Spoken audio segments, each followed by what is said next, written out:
Well, we're just approaching the middle part of meteorological spring, and we remain in the midst of a very busy spring pattern across the lower 48. Thanks for clicking on to the Wednesday edition of Vogan's US Outlook.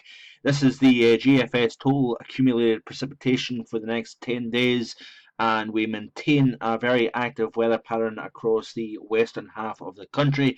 Any day now, we're going to break a record for the wettest year on record for California. Certainly has been an outstanding year for precipitation and erasing the drought, at least from central California northwards. We've eradicated the drought. Still a ways to go yet across the southern half of California because, of course, it tends to be tougher to get rain down into this part of the country. But certainly, we are going to maintain this busy pattern, folks. We continue to see storms passing west to east across the country, and of course, as the pick up the warm, humid, summer-like air from the Gulf of Mexico will start to light things up, the atmosphere becomes very turbulent indeed, supporting severe thunderstorms and tornadoes. Out ahead of the frontal system, we've had a spell of very warm weather across the eastern half of the country. We've seen a high temperature yesterday of 88 degrees as far north as Connecticut. So a very impressive spell of warm weather ahead of this main frontal system. Once that pushes through, of course, it will turn noticeably cooler once again. But we maintain this setup here, so we are going to remain in this kind of changeable mode, if you will.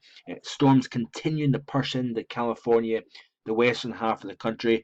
And of course, we are going to continue to see a stormy spell of weather across the central portion of the country.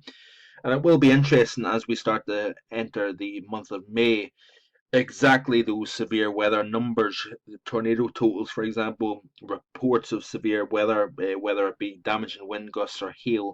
It is going to be interesting to see that number by the time we reach the latter half of April into May, given that we'll probably have another half dozen storms to deal with through the remainder of this month.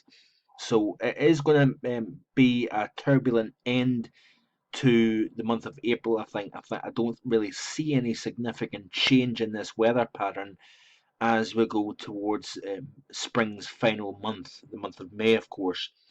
So what can I say? We're going to see more spells of snow to the north.